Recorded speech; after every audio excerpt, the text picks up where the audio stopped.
On today's episode is a lady I have drawn great inspiration from over the years. Knowing of her and then getting to know her has been an absolute pleasure.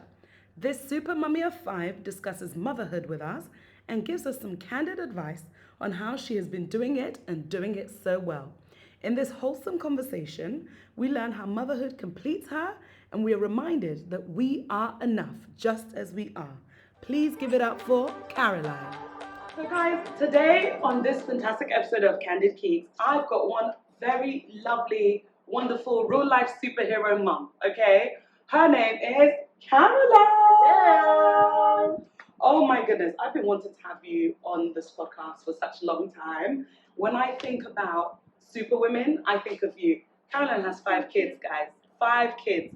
2 sets of twins on each side and a child in the middle. Yeah. So she gets stuff done, okay? So we can learn a thing or two about parenting, about life, just Survival. surviving. Survival mode from you. So thank you so much for coming on the show, Caroline. And so tell the people about who you are. Who is Caroline? Caroline is a mom of 5. Yeah. She's coming into her own again, but I have 5 kids. Oldest set of twins are identical boys, Justin and Jamie, 17. Yeah. And they're leaving me this year. Are they going off to university? Yeah. Oh my. Not this year, next year. Okay, so they're their final year of school. Yeah, final year. Okay. Big year for them. Okay. Then I have Lily, who's Okay. 15, and she's grade 10, English system. Okay. Year 9? 9. Yes. Yeah. And then I have my happy accidents, Jake and Violet, Oh my goodness, the cutest, honestly. who are 7 in grade 2, which is year 3, Wow. and they are girl-boy twins. Yes. Yeah. Time has really flown by. It has, yeah. I remember when I first met you when I moved on the island, I think like 4 years ago. They were small, they were tiny. Now they're full-on 7-year-olds. So many people remember when I was pregnant with them because I was just in disbelief. You just weren't expecting it, I right? just laughed. Yeah. For the whole pregnancy. Were they the surprise that Oh, you like? I call the twins, especially like a second set of twins, the surprise that you didn't know that you love so much now. You know, that's a nice way of putting it. Oh They my were a goodness. surprise. Okay. They were a huge surprise. How was your emotion? Try and talk us through that. Took how was my emotion? Gosh, I was in disbelief Okay. probably until they were 2 that they were even here Yes. and that they'd happened. Yeah, just don't go to Miami Muscle Beach. Oh. It's not worth it. Guys, if you want twins, you heard it from the source herself. I actually believe in a good holiday will get you the babies you want. Okay, all right, guys. Yeah, or didn't know you wanted. Oh, you did. Oh, you did Or know didn't know you exactly. wanted. You're surprised. Yeah. So there's a statistic. I think I read it somewhere ages ago. That once you have one set of twins, it's highly likely that you would get another set of twins. Did that ever cross your mind at all? No. When I found out I was pregnant with the second set, my husband, who's big into numbers, Yes. was looking up statistics, and Okay. it was really Like rare. rare. Oh wow. And then we looked into, and our gynecologist told us Okay. the older I get, Yes. the more eggs you release, so the more Okay. prone you are to having the fraternal twins. Which is So what happened. They Twins. are just brother and sister who happen to share the same Same. womb. But your first set of twins were identical, Yeah. which is very rare. It's That like is rare. you don't get any closer except Siamese, of course. Then- Right. Yeah. Yeah, Yes. yeah. But those are your. They had 1 amniotic Yeah. sac Yeah. and 2 sacs within that, but 1 placenta. Okay. I'm Okay. still not 100% Yes. how Yes. that went. Yes. But yeah, Yes. Yes. Yeah. We had. They shared a placenta. Mine as Yeah. well, and it was 1 sac. as Yeah. well. I'm trying to remember, but I think they each were had their own amniotic fluid Yes, sac, yes, but yes. then 1 bigger Big sac sac, and yes. 1 placenta. amazing. Yeah. Isn't it such a miracle when those Yeah. things happen, right? So let's talk about, we've spoken about, the number of kids and, the order and the surprise that you're now Yeah. navigating. Love them to bits. Love them 100%, Yeah. but they were a surprise. Yeah. Let's talk about you. When you were describing Caroline, how did you end up in this sandpit? Tell us a little bit about kind of your Oh, background gosh. and life, Yeah. So as a kid, I moved around, born in Cork, Okay. moved moved to Nigeria. I remember you said that to me. Guys, in Lagos. I lived in Lagos. Well, first of all, I'm Nigerian by heritage, guys. But I lived in Lagos 2016. So you lived in Lagos before me. So you knew Lagos. Oh, 77. Yeah. So you knew Lagos back in the day. Yeah. Oh my goodness, she's more Nigerian than I am, guys. Yeah. I'm telling you. Then we moved to Saudi. Okay. We moved around from Taif to Dammam to Riyadh. Lived in Riyadh for a long time. Wow. Moved to the Netherlands. Okay. Where are your family from originally? My mum and dad, my dad's English, my mum's Irish. Okay. So we moved around. We were an expat family, which is why I have no Irish accent. Yes. But I am Irish. Yes. Proud Irish. Yes. And English. No? Yes. And then we moved to the Netherlands. Okay. We settled there. I studied there, and I had the expat bug in my body. Yes. So I did my first internship in Aruba. Aruba. You'll tell us about that in a bit. Met my now husband. Yes. Came back. Then we decided after our studies we'd move to Curacao, which was just And Curacao, for people who don't know, just describe where is Curacao. So Aruba, Bonaire, and Curacao were the ABC islands. Okay. Just above Venezuela, out of the hurricane zone. So okay. Pure Beautiful. paradise. Wow. Pure paradise. Wow.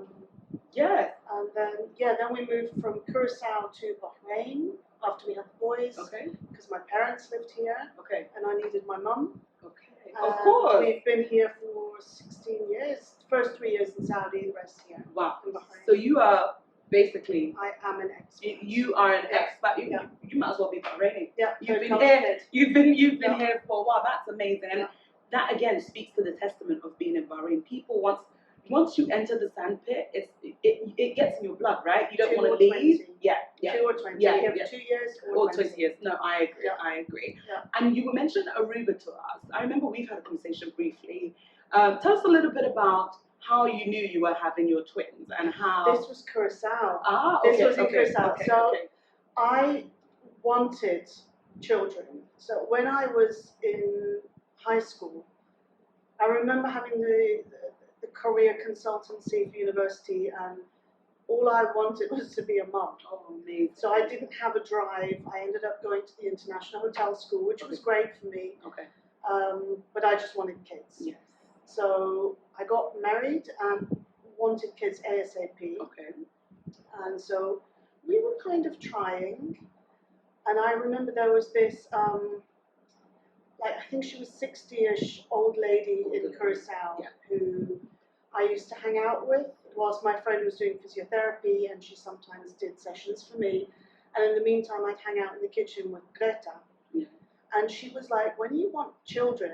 I said, as soon as possible, Greta. Like, I really want kids. Yeah. And so she was holding my hand and said, by the end of the year, you'll be pregnant with twin boys. Wow. And I was like, oh, I really hope so. Yes, and when you hear things like this, you're like, yeah, that'd be great. Especially because that's what you wanted in your. It went over my head, like, that's really nice of you to say that, but. Yes.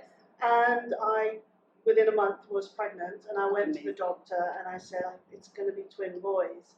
And the doctor was like, all right, let's just do the first scan. Yes. And whilst he was doing the scan, he was like, so what was the name of the lady? And then, that's a nice story. So sometimes, by chance, you just meet these people in your life who kind of add to your life. And once all your kids, now you've got these wonderful children, this amazing husband, this amazing life that you actually envisioned for yourself. Because from the beginning, that's what you wanted for yourself. Let's talk about the dynamics amongst your children, because I know as a mum of 3, I struggle a little bit, especially where twins are involved. Alex, my oldest, I always feel like, does he feel a little bit left out as the only boy? Now tell us what your dynamics are and how you combat things like that. So I think this is somebody, whether you've got twins or not, as a mum, you're always going to have mum guilt. Yes. Every single one of us, whether you've got 1 kid or 5 or 17. Yeah. So my boys are extremely close. They have similar, different academic wants and desires, and probably going to split up at the end of this year. but they're really close. Okay. And then Lily came, and Lily was alone, and she saw her brothers together all the time, and they didn't need to talk, but they were one. So she, I think, always felt on the outs. Okay. And because they her have that twin. special bond as well. It's a very different bond with identicals to fraternals. Okay. Very different. Okay. So Lily always wanted a twin and Okay. wasn't happy that she didn't have a twin sister. Yeah. Always wanted to sleep with me. I Yes. became her twin. Oh. Until we stopped that happening. Yes. I think now she's fine having Okay. her own room, but Yeah. it took a long time for her to get Yeah. there. Yes. And so when I got pregnant with the twins again, I Yes. was just like, please let there be at least one girl One for Lily. girl. Yes. And she was the first of the kids I told, Amazing. because I needed her to know first Yes. that, listen, there are another set coming. Yes. And kind of to manage her emotions as well. Yeah. Yeah. And she was all right. Okay. And then when we found out one was a girl, one was a boy, Yes. it was almost even better for her. Oh, lovely. So her and Violet are extremely close. Oh, I love that. Really, really, really Okay. close. Okay. I mean, within the age Of barrier, course, there's of I think 7 years between them. Okay. Jake is probably the one that's now the one I need to watch out for a little bit, because the two big ones have each other, and then he's your youngest only. And he'll be the only boy in the house from next year, so he struggles a bit socially as well. Okay.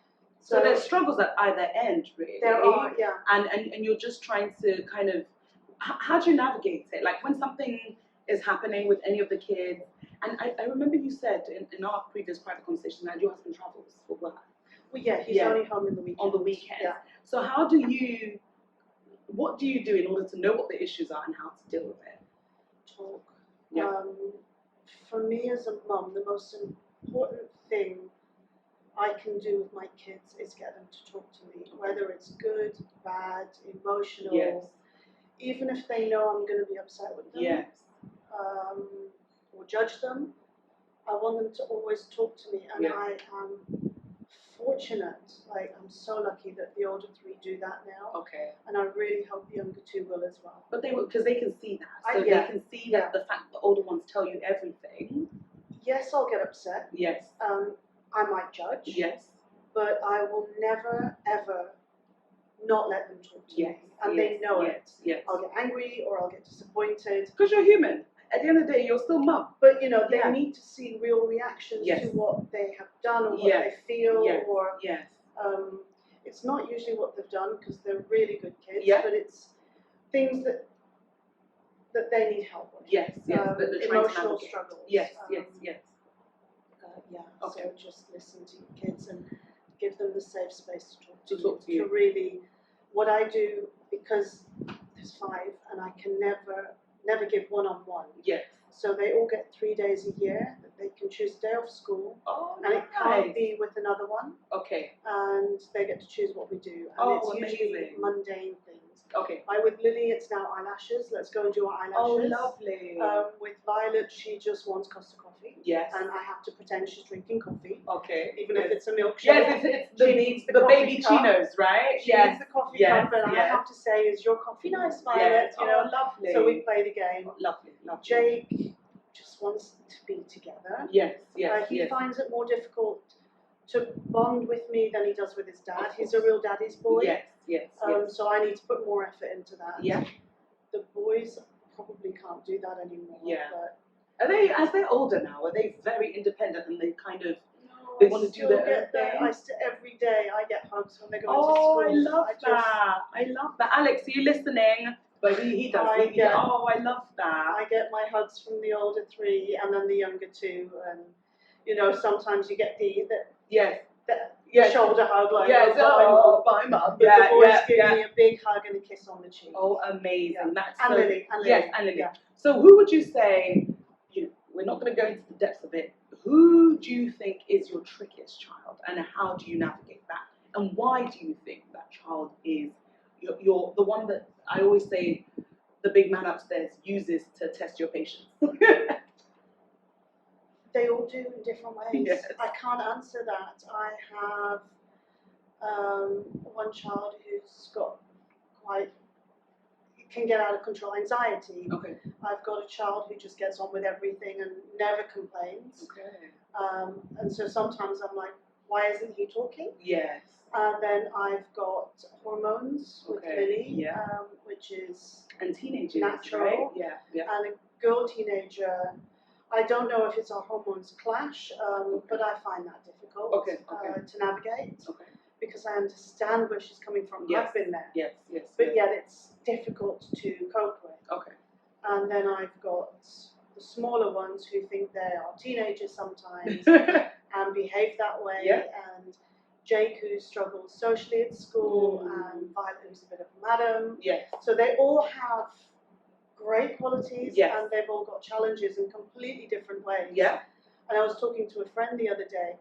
It's so funny how all the kids have been parented pretty much the same, yet they all come out such very different people. So different. And it's particularly, as you say this, it resonates with me because particularly even with the twins, the identical twins, you think to yourself, you ate the same thing inside of me, I have treated you exactly the same. Yeah. And on my side of things, I definitely know that like one will be a little bit more extrovert than the other. One will eat certain foods. I have one twin who's decided she's vegetarian at the moment, and we are not vegetarian in the house. Yeah. And it's just, I don't understand how, do you think that's just innate in terms of who they are? Yeah, I think they've all got to push their personal boundaries. Yeah. And it's got to be inborn. Okay. It's got to be inborn, and then it's how you pull it out of them. Yes. And I am cognizant that I don't have as much energy as I did with the older three. Okay. With the younger two. Yeah. So that is something I really sometimes need to remind myself to focus on. Okay. Yes, they have an additional 3 parents, which it essentially is. Yes, which is amazing. The older siblings. But I also need to give a little bit more sometimes. Yes. But then I'm empty. And you must be knackered. So it's just that's what I was going to ask. Yeah. Like with having, trying to do your personal things that you're doing as well, but also being a mum to these amazing 5 kids. How do you find the strength? What are the things that you do to recharge? Because you must be depleted by the end of the day. Yeah. Let alone the end of the week. So what do you think kind of fills you up? Honestly, it's going to sound so corny. It's going to sound pathetic. Yes. But I love it when my husband comes home and takes over in the weekend. Yes. And he's a fantastic father. Oh, amazing. I might be good with the emotional stuff. Okay. I mean, they talk to both of us, luckily. But he'll come in and take over. He'll play board games, which they all love, which I don't at all. Yeah. And talk to them about, I don't know, Bitcoin is a big thing for him. Yes. Which I switch off. Yes. But he helps them with their careers. Like the boys want to go to university, and he's gone through every step of the procedure and let them know what they need to do to get where they want to get. Oh, amazing. And I can support emotionally, but I don't have the energy or maybe drive to do what he does. Yes. Because you're almost on autopilot. You're trying to make sure, one, emotionally you're fine, you're fed, get to the weekend. And by the weekend you're... And then I want my time with him. Yeah. And then the kids can have him almost. Yes. And then I kind of... It's like playing like tag your turn. Yeah. And that's nice because it helps you to recharge for the week ahead, right? Yeah. Amazing. So a great supportive spouse, I think is definitely one of the main things you'd say help. Yeah. Yeah? Yeah. And I try and prioritize exercise. I'm not very good. Yeah. It's hard. Where do you exercise at the moment? Like, what do you do? Are you at the somebody moment, by yourself? No. Okay. No, I am useless by myself. I will either do personal training. Okay. Or I do now a group class with Alana, who's brilliant. Yes, I used to do with Alana. Shout out, hey Alana, we might need to get you on the show actually because I have a lot of women asking about fitness questions actually. She's brilliant. No, she's really good. And I used to do it at the boot camp, I think, at St. Chris when I first got here ages ago, and I really liked her. So definitely shout out to Alana. Yeah. All right. So you prioritize kind of exercise. You've got the emotional support, particularly once your husband comes back on the weekend. And I have my mum and dad. I need to mention them. Because they live here, don't they? Because they live here, and if I'm struggling with picking kids up during the week, because that's a lot of driving I'm doing, they'll step in. Okay. And just the fact that I can walk there or they can come over. So they don't live far from you at all? No. Oh, that's lovely. Again, this is something that I miss. I think family is is so priceless when it comes to. It was a big driving factor to why we moved here. Amazing, amazing. So I'm going to take you back a little bit to when they were younger. So for our new moms, just kind of know how to navigate this having kids thing, okay? So how did you used to travel with 5 children when the kids were much younger? We travelled from the get-go. Okay. We never put off travelling. Okay. It was something that is inherent to me and my husband. Okay. We need to travel. Yes, because you've gone Thailand. I've seen you. I mean, she's a jet setter, guys. She's been traveling the globe for these kids. Boys were born in Venezuela whilst we were living in Curacao. Okay. And so their first ever flight was at 5 weeks old, back to Curacao. And yeah, I mean, the minute we could travel and get passports, we go to the States every summer. We didn't not do it. Okay. Because we had small babies. You just sucked it up and went. Yes. And it would be like all 5 of you'd have carry cots, and I'm sure, and hotel rooms. Are you doing like 2 separate rooms? No, 3. Yes. We need 3 rooms because of 5 precautions and everything. Yeah. So it's usually works out that the boys in a room. Okay. Lily will be with the small guys. Yes. And then Rolf and I. Yeah. And we'll try and get it connecting with Lily and the small ones. Okay, amazing. Yeah. Oh, that's great, because Lily can almost, she's a big she's sis. brilliant. She can, She's really in charge of them. Amazing. That is really, wow. So well done, honestly. Yeah. And how do you keep track, for example, activities? Because that's a big one. That's Okay, so I prioritize the older 3. Okay. Because the boys are leaving this year. Okay. So they need to do what they need to do. Okay. And a lot of their after-school activities now are non-negotiable. They are for IB. Okay. Or they need to play in the bands just to release some pent-up educational stress. Yes. They do get it. Football. And it kind of matters to them more the older they are. They need the release more than the younger ones. Yes. The younger ones, it's for fun. Yeah. A lot of the time. I am now allowing them to do a little bit. Okay. But up until this year, they could only do activities when the older 3 had them. Okay. And I try and get everyone to do something on the same day. Okay. So I only have one pickup. Oh, nice. It doesn't really work. It's hard because I've only managed that for one day this term. No, I have Sunday, Monday, Tuesday when they're all at school till 4. Amazing. Sometimes the older kids don't have anything, but then they wait the hour and study. Okay. That's nice. Yeah. Okay. So you say the advice for activities, try to synchronize everyone's activities, prioritize the older ones. You're right, because either they're using it in terms of their spaces for university and their applications for what they're doing, or as they need the release. It's true. Especially with being in such a bubble, a sandpit that we live in. You know, once those things become their non-negotiables, they really do need to do them. Fantastic. All right, I have another question that I wanted to ask. We're going to get into some deep combos now. Are you ready?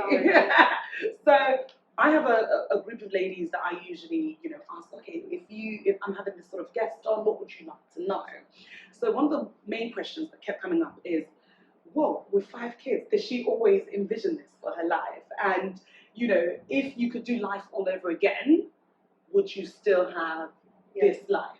Yeah. So tell us why, because I can see that from you. I always wanted 4 kids. Okay. My parents have 4. I'm number 2, the only girl. I always wanted to have 4 until my neighbor had number 4, and then I saw actually how hard that was. Yeah. So then I was like, actually. Your neighbor here? Yeah. Oh wow. Yeah. Okay. Amazing girl. Yes. Oh yes, I think you mentioned to me. Yeah. So then I was like, no, I think I'll actually just make do with her at number 4 and share him. Yes. Yeah, he can be us. Yeah. And then I had them, and they actually are, even though they were a shock, they fulfill me. Yeah. And they complete Lily. And they complete, when the boys go, a huge part's going to miss, and they don't at all replace them, but they'll keep me and Rolf going. Yes. And they'll keep you energized. For another couple of years. Yes. So, I love being a mom. Yes. That's amazing. Yeah. And that's the reason I wanted to have this podcast, because women can be empowered at every stage and every level of life. I didn't really just want people to think it's just all, we love high flyer females. I believe in high flyer females, but if your dream is to be a good mom, that is also enough. That is a great job, and first of all, it's the most rewarding job. I cannot imagine pouring into other humans to make the best and better versions of yourself, than being an amazing mom. And I definitely want to, congratulate you on that and just say well done, because I have 3 and it's not easy, guys. It is not easy. And here you are, sitting, smiling. She's not breaking down, guys. She's doing it. So we can all do it, okay? So go ahead. No, I just wanted to, on the boys' university application, they had to fill in what my job is. Yes. And my husband was walking them through it, and he just put as a joke, amazing mom of 5. Oh. And they've left it on their university Oh, application. amazing. Oh, you see? So the kids see it and as well, which is what you need, that's fantastic.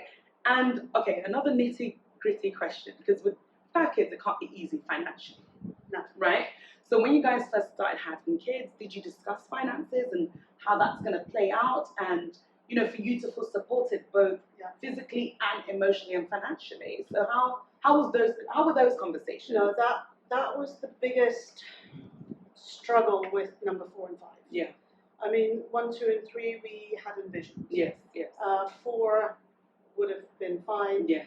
But I think our biggest worry wasn't really finances. It was how can we emotionally support 5 more than financially, because financially you'll always figure it out. You'll always figure it out. I agree. Whether you have a lot or you don't have anything, you're going to make it work within your means. Yes. It's, can you give them all enough love? Yes.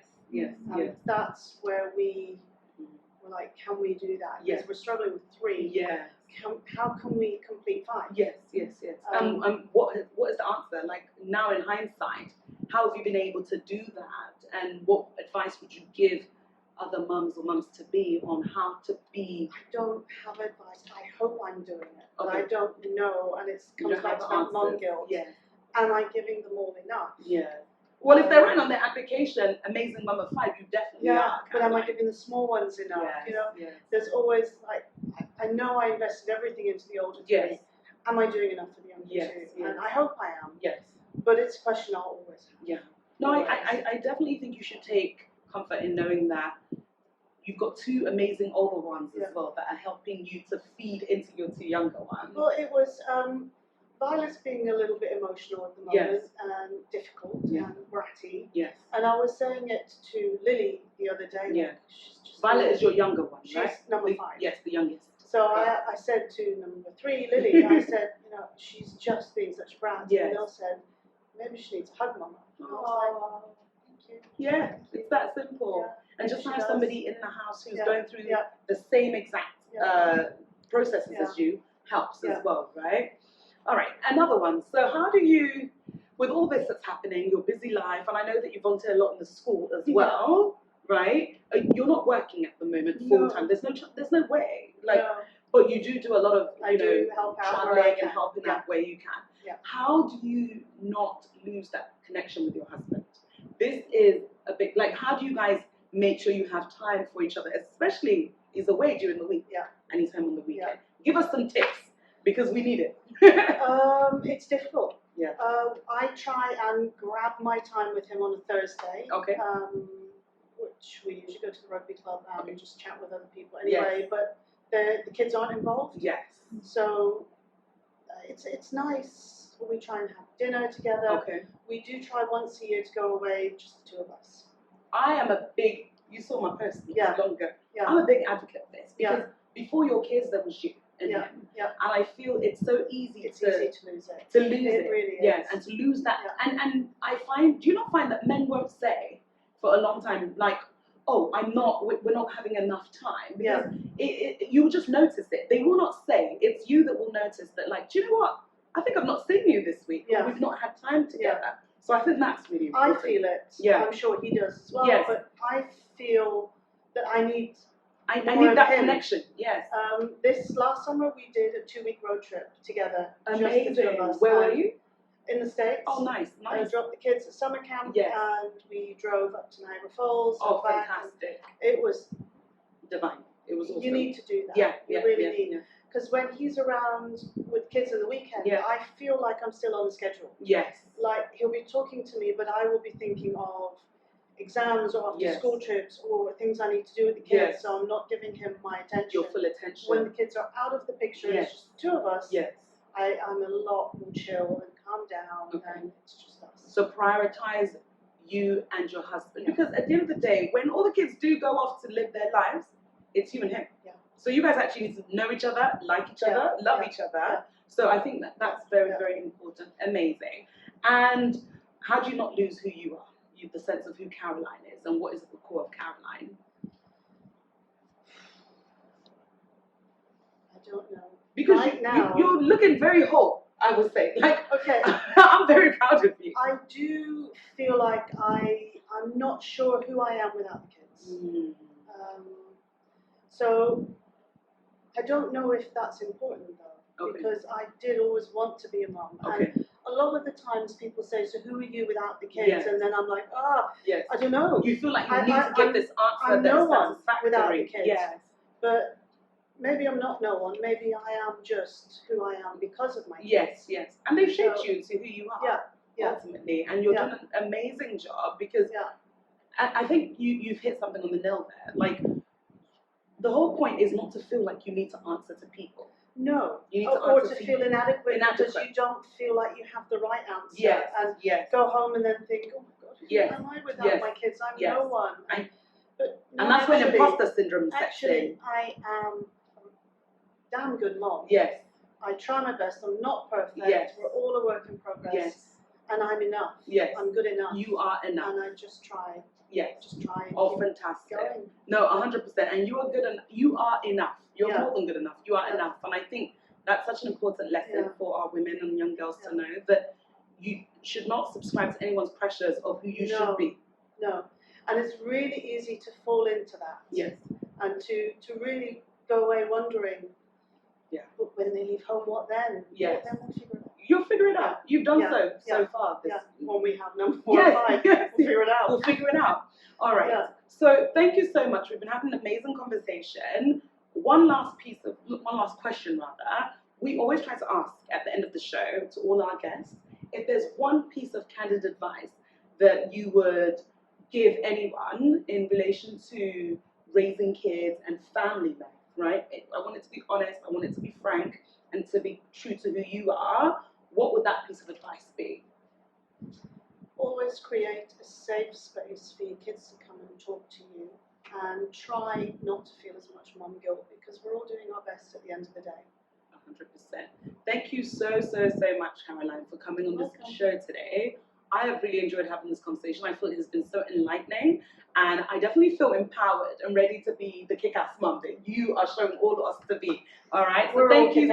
We're all kick-ass moms. We're all doing our best. We're doing our best. We're all superheroes. So thank you so much, guys. And until next time, bye.